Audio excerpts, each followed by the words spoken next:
Bismillah, alhamdulillah, wassalatu wassalamu ala rasulillah, wa ala alihi wa sahbihi wa man walah, wa ashhadu an la ilaha illallah wahdahu la syarikalah, wa ashhadu anna muhammadan abduhu wa rasuluh, amma ba'd.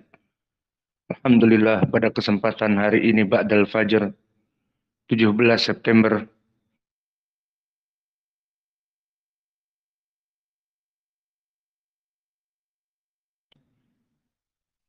ilmil hadis, dari pembacaan atau penjelasan syarah dari Sahih Al-Bukhari di Kitab Tauhid. Maka dipersilahkan kepada ikhwanuna untuk mentasmi al-matan. Bismillah qala Imam Al-Bukhari rahimahullah wa qala li Khalifah ibn Qayyad haddatsana Mu'tamir sami'tu abi an qatada an Abi Rafi' an Abi Hurairah radhiyallahu anhu an Nabi sallallahu alaihi wasallam qala lamma qala Allah khalqa kataba kitaban indahu sabaqat au qala sabaqat inna rahmati ghadabi wa huwa indahu fawqa al-arsh. وقال الإمام البخاري رحمه الله حدثنا محمد بن غالب بن أبي غالب حدثنا محمد بن إسماعيل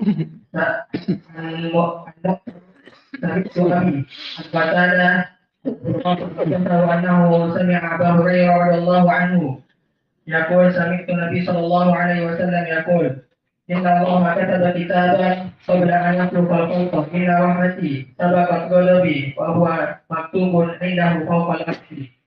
Bismillah. Wal baqi ba'da dars. Qala al-Imam Al-Bukhari rahimahullahu taala fi babin jadid, bab khalqu af'alul ibad. Maknanya adalah Allah menciptakan dari seluruh makhluknya, dan perbuatan dari makhluknya semuanya adalah hamba Allah juga. Maksudnya Allah menciptakan makhluk, contohnya manusia kita. Lalu apa yang dikerjakan oleh kita itu juga makhluk. Dan ini masih berhubungan seperti permasalahan Al-Quran, bahwa Al-Quran kalamullah. Dan Allah menciptakan manusia dan menyuruh manusia untuk membaca Al-Quran.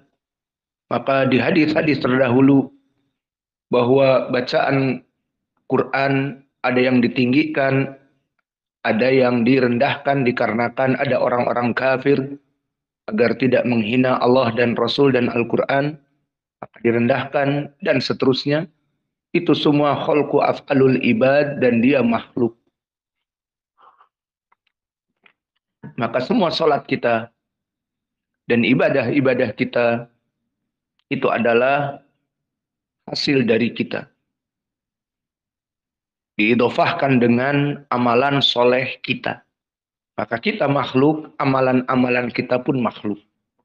Ini bab yang diinginkan di kitab Tauhid ini, bab yang sangat penting, khalqu af'alul ibad.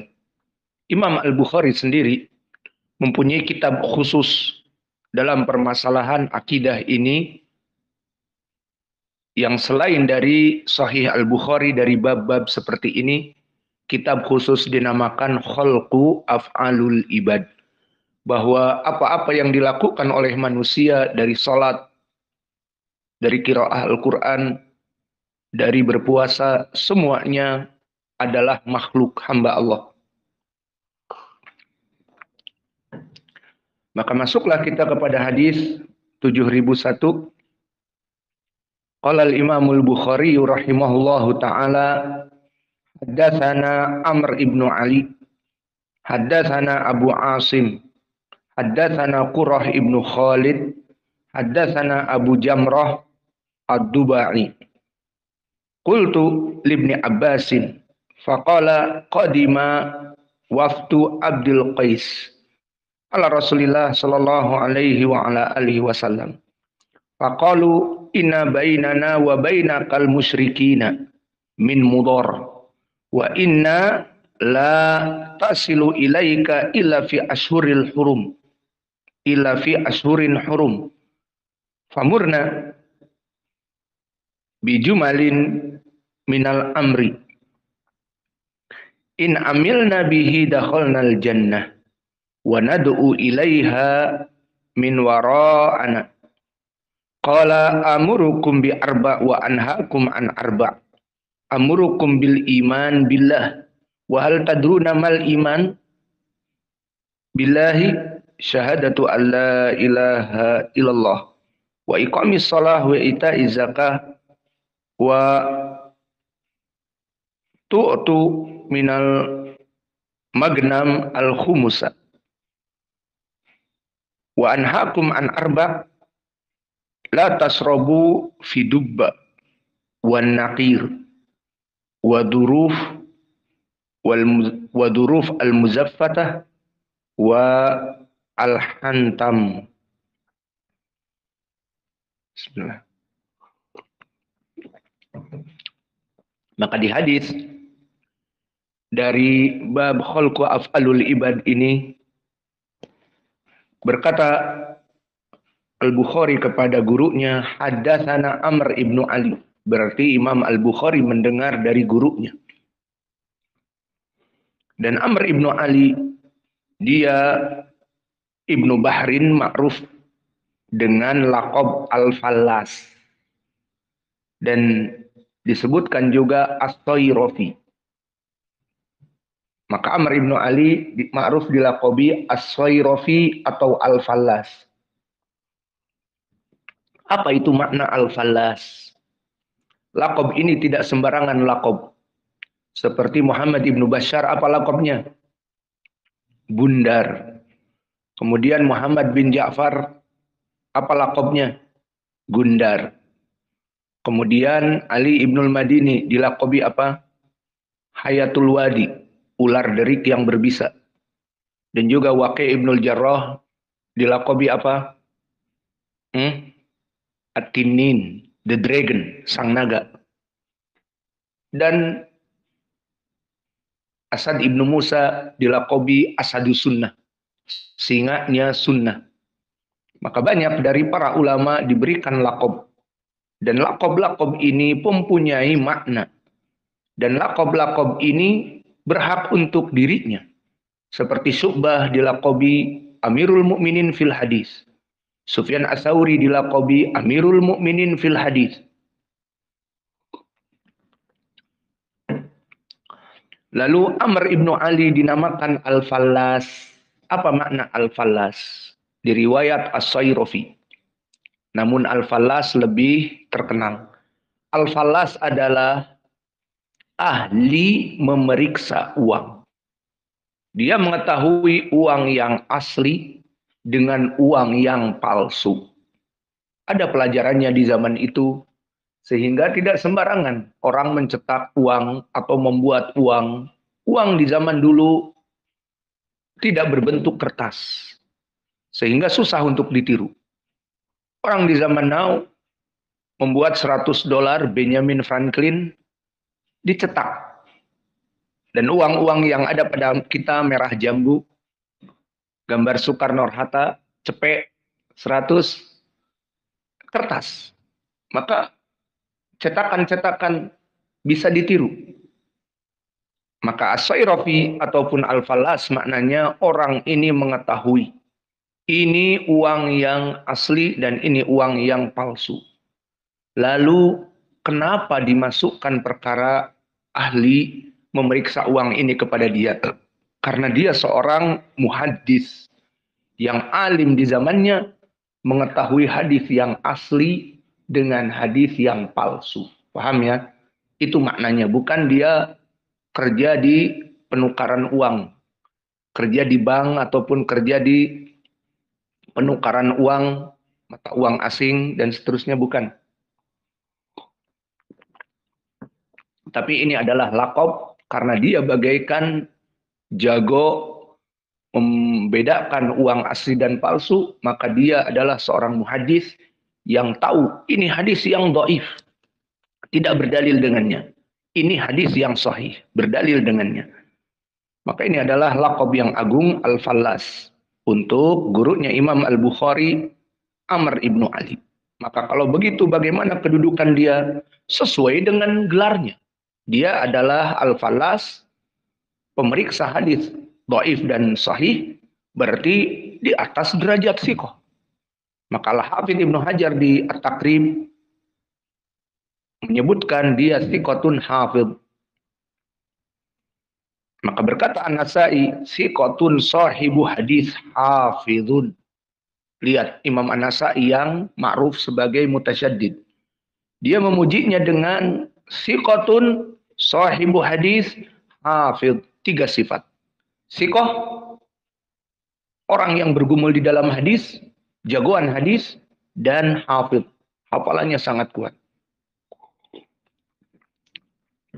Dan begitu pun Abu Zur'ah mengatakan lam nara ahfad min haula as-salasah. Maka Imam Abu Zur'ah melihat zaman keemasan dari dari Umar ibni Ali Al-Fallas, maka dia dapati kami tidak pernah melihat 3 orang yang paling hafal di zamannya. Siapa? Ali ibnul Madini, yang dilaqabi tadi siapa?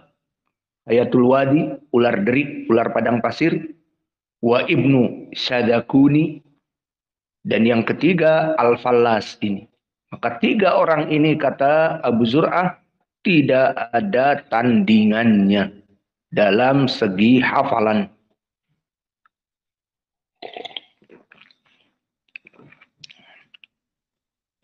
Dan dia adalah Al-Basri dari Basrah Al-Bahili. Maka berkata oleh sebab itu ada Rukutni, seorang hafidh di zamannya, di zaman setelah Imam Al-Bukhari, kana minal hufad as-thiqat, bahwa Al-Fallas dari orang-orang yang sangat kuat hafalannya dan orang-orang yang sikot. Kemudian berpindah kepada haddatsana Abu Asim. Maka Abu Asim siapa namanya? Sering kita lewati. Ainal mikrofon ya akhi, nakil mikrofon mayan fa. Jalis indak wala tujib wala si. Mana Abu Asim? Indak ya Abdurrahman. Kamur hakala. Ahsan. Abu Asim Dhahhak ibnu Makhlad.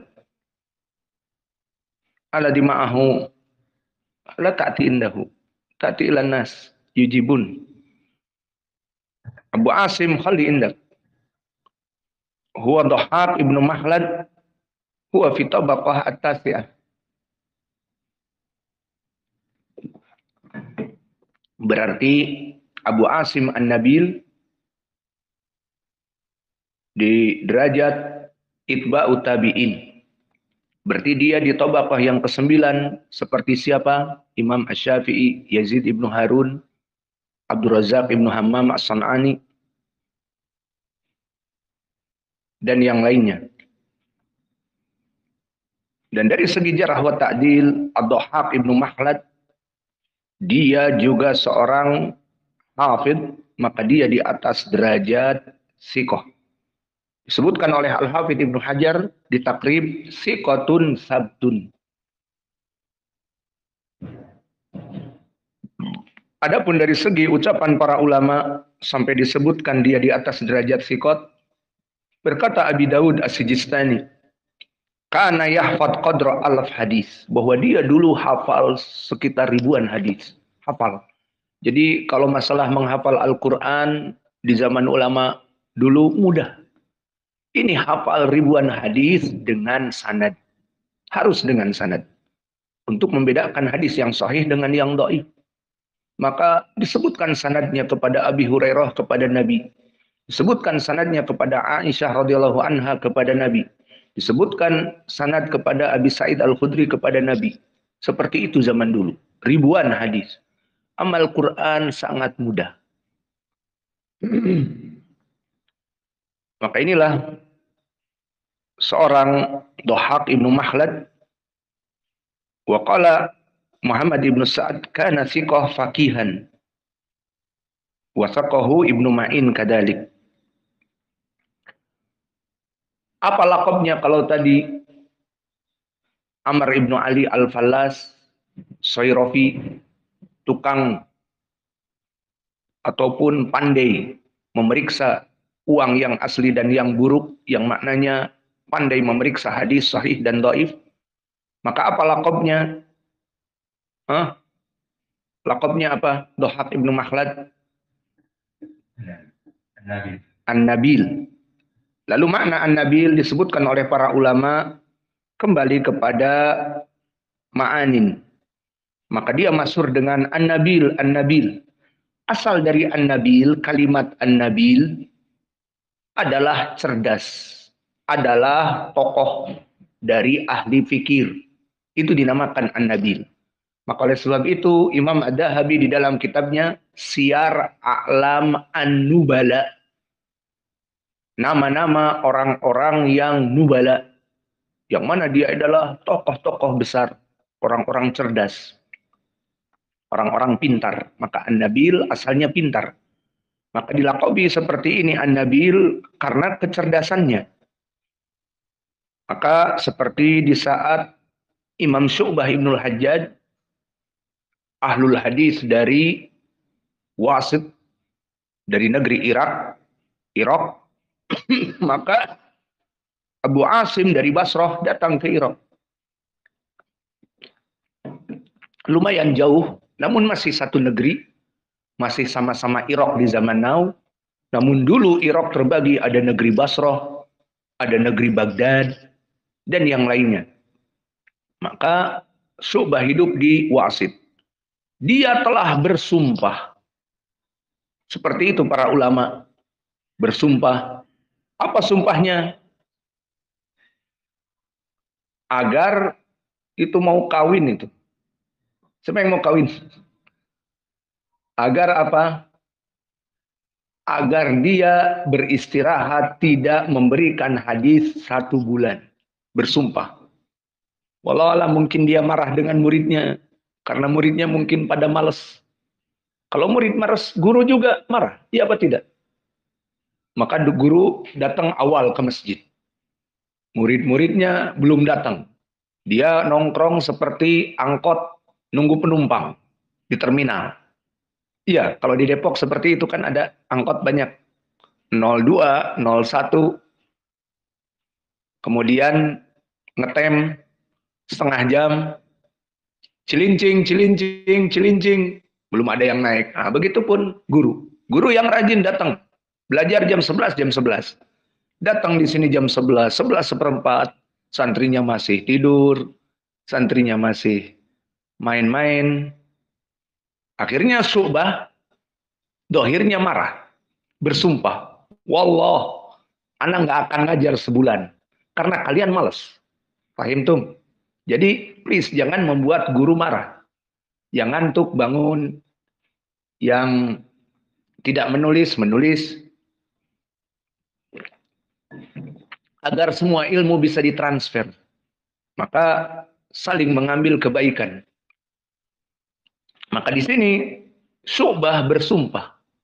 Sebulan nggak akan ngajar. Datanglah An-Nabil. Yang belum dilakobi pada saat itu bernama Dhahak ibnu Makhlad Abu Asim. Dan dia orang kaya, orang kayu. Maka dia datang dengan membawa kendaraan. Dulu zamannya beliau, himar itu sudah, kalau sekarang Avanza lah. Pokoknya dia punya mobil. Mobilnya dulu keledai. Membawa buku-bukunya, pakaiannya dengan gagah. Datang ke majelis Syu'bah. Menuntut ilmu. Dikatakan Syu'bah lagi libur. Bersumpah dia tidak mengajar. Marah kepada murid-muridnya mungkin.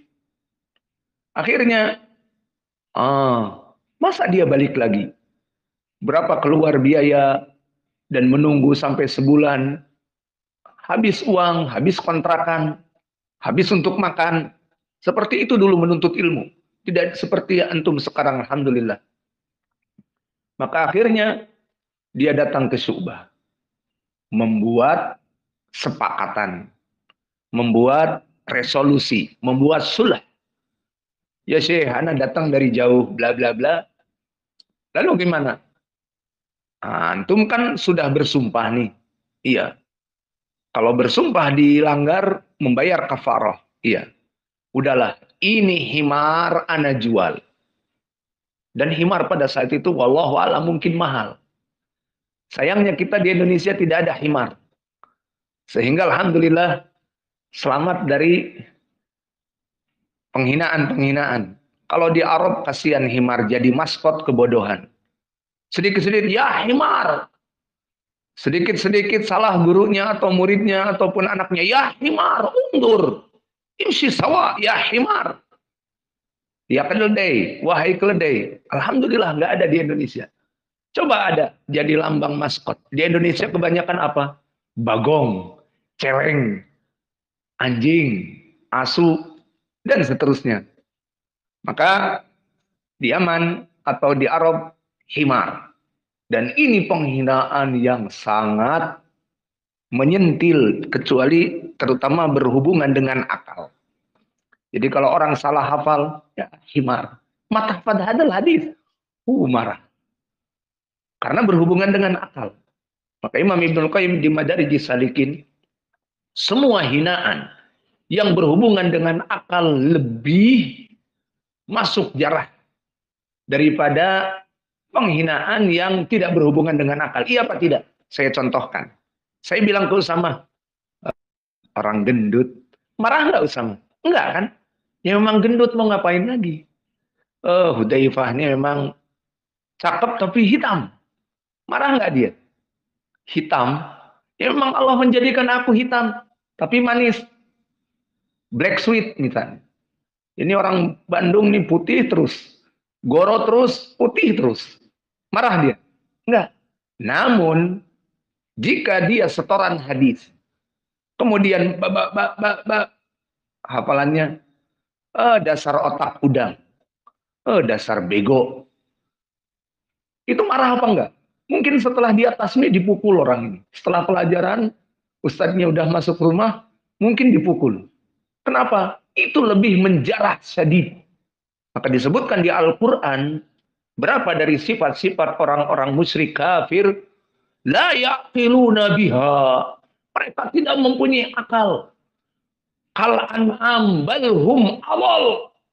Mereka tidak mempunyai akal, bahkan lebih sesat akalnya daripada hewan-hewan ternaknya. Lihat di Al-Quran kenapa seperti itu? Karena menjarah kepada akal itu lebih dahsyat daripada menjarah kayak tadi hitam, gendut, botak, pincang, apalagi yang kurang-kurang dari badannya. Maka seperti itu biasa saja karena majbur. Memang Allah menciptakanku seperti itu misalnya. Kembali kepada Abu Asim An-Nabil.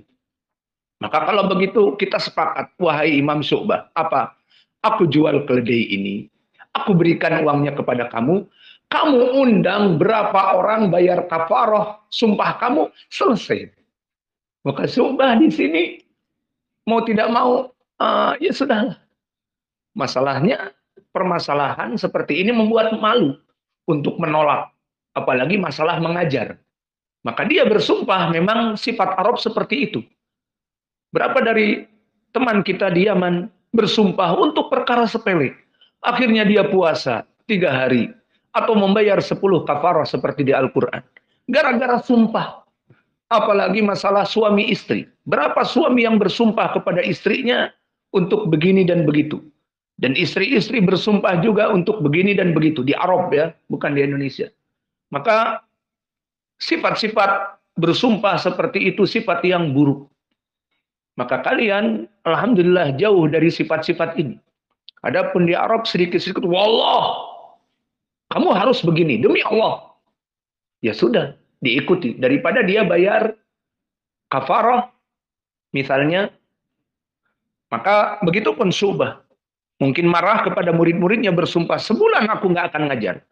Maka datang orang ini yang kaya, udahlah, dibayar aja dengan aku jual himar nih, biar anak bisa belajar. Nunggu 30 hari, kapan selesainya?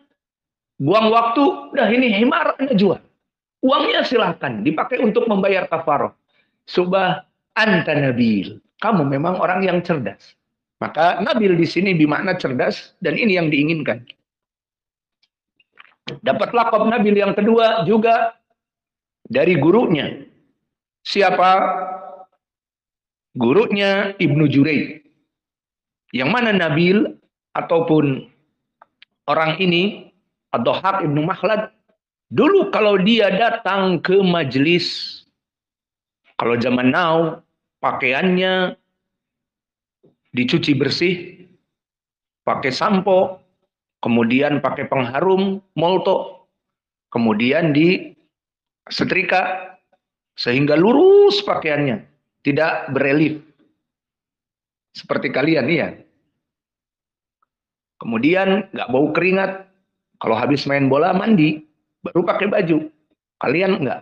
Habis main bola, karena ngantri di WC, dan main bolanya keasikan dekat dengan adzan, udah. Keringatnya itu pakai baju. Maka bajunya bau. An-Nabil tidak. Menjaga kebersihan. Pakaiannya bersih. Dan paling bagus, paling gagah. Maka disebutkan oleh Ibnu Juraij, ini orang perlente. Datang ke majelis, kayak bangsawan, pakaiannya paling bagus. Seperti di zaman now, disetrika, pakai molto, apalagi pakai parfum. Seperti parfum-parfum yang ada. Maka tidaklah orang duduk di sebelah dia kecuali harum baunya dan pakaiannya jelas perlente. Maka dikatakan oleh Ibnu Juraij, qad ja'an nabil, telah datang orang yang perlente. Maka ini nabil maknanya oleh Ibnu Juraij adalah pakaiannya paling rapi, murid yang paling beradab, dan seterusnya. Bisa seperti itu kalian. Maka nanti digelari nabil. Dan yang ketiga, didapatkan gelar an-nabil. Tadkur ya Abdurrahman.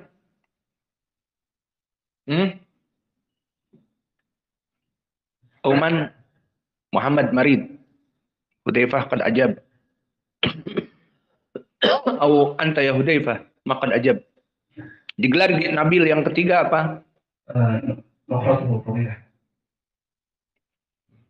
Kana kabirul anf. Maka dia orang Irak, hidungnya sangat mancung. Maka digelari an-nabil.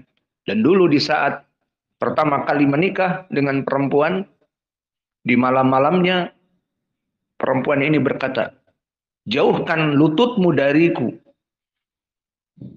Kata an-nabil, hada laisa birukbati, hada anfi. Maka jauhkan lututmu dariku. Dipikirnya oleh istrinya lutut. Berarti kan remang-remang zaman dulu tidak ada PLN. Masuk bulan madu, tidak ada PLN. Dipikirnya lututnya datang ke wajahnya. Padahal hidungnya yang panjang. Bagai Pinocchio, iya.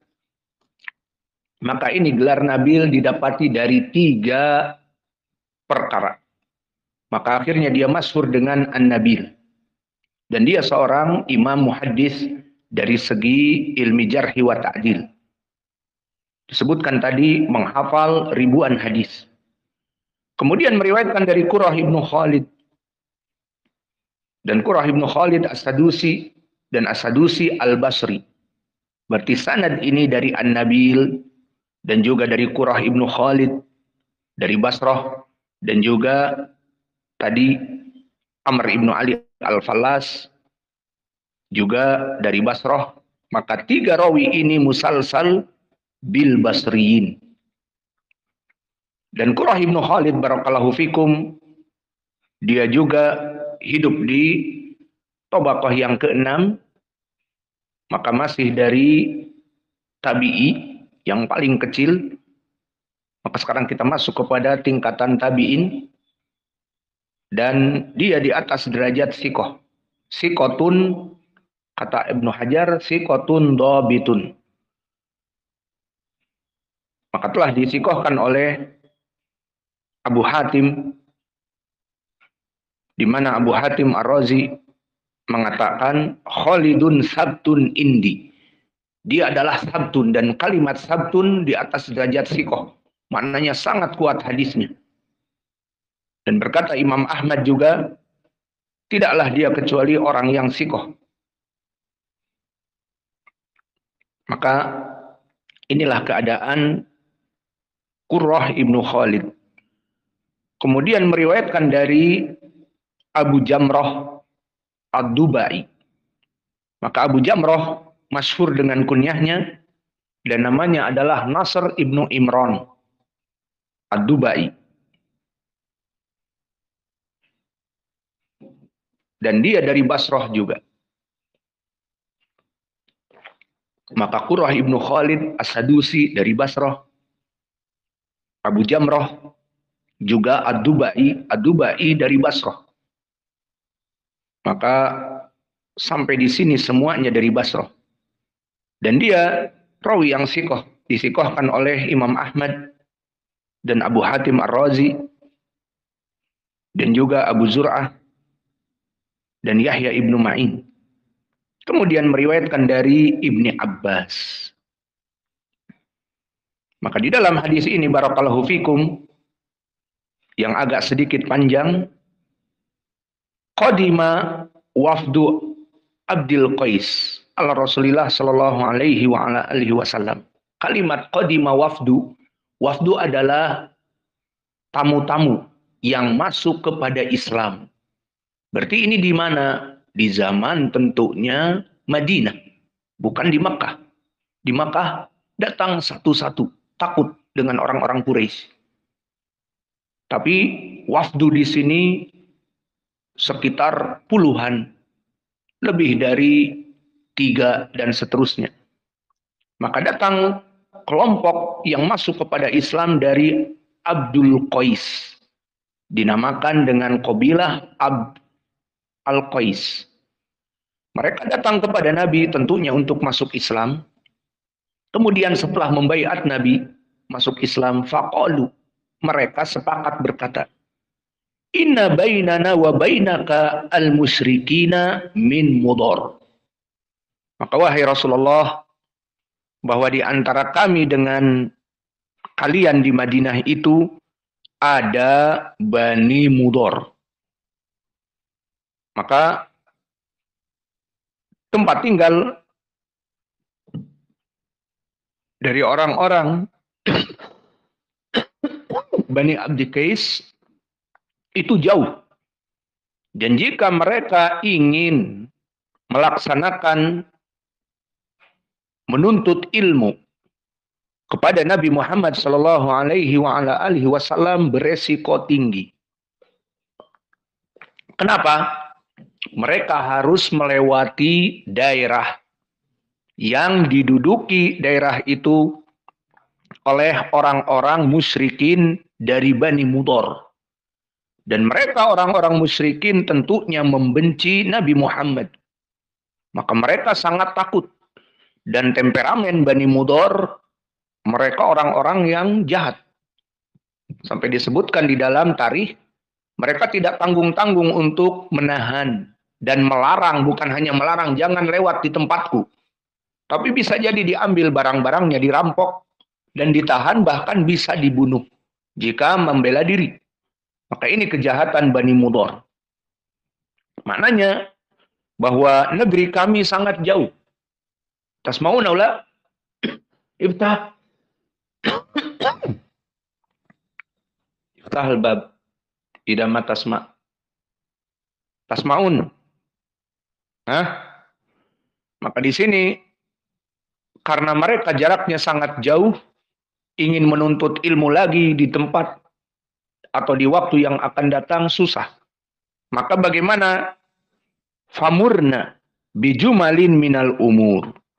Maka kalau begitu wahai Rasulullah, perintahkan kepada kami dari perkara-perkara yang akan kami penuhi. Maka akhirnya diperintahkan oleh Nabi 4 perkara.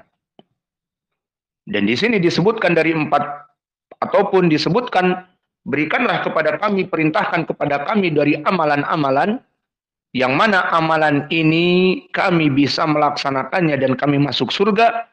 Wa nad'u ilaiha min wara'ana. Dan kami berdakwah dari amalan-amalan ini untuk orang-orang yang ada di antara kami.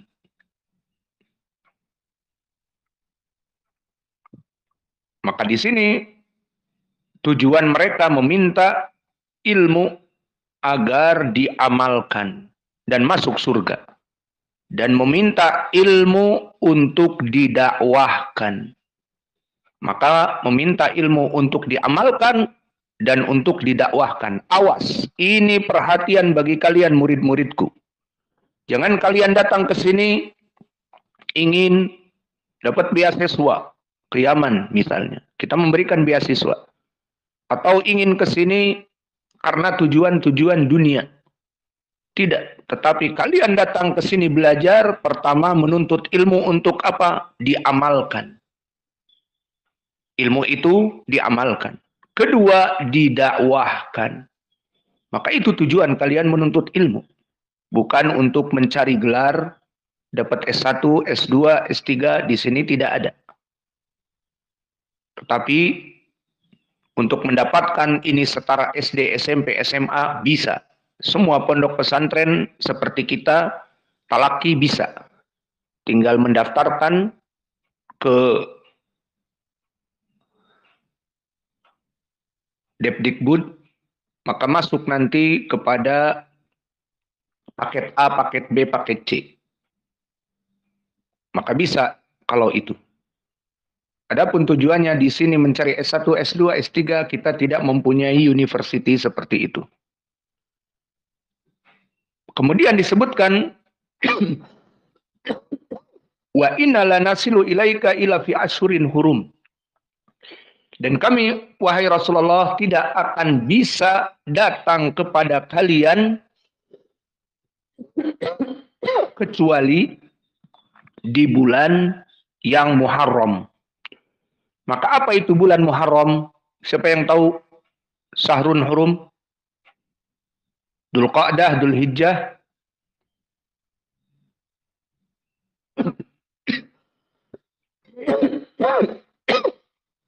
Apalagi Syawal, Dzulqa'dah, Dzulhijjah, dan Rajab.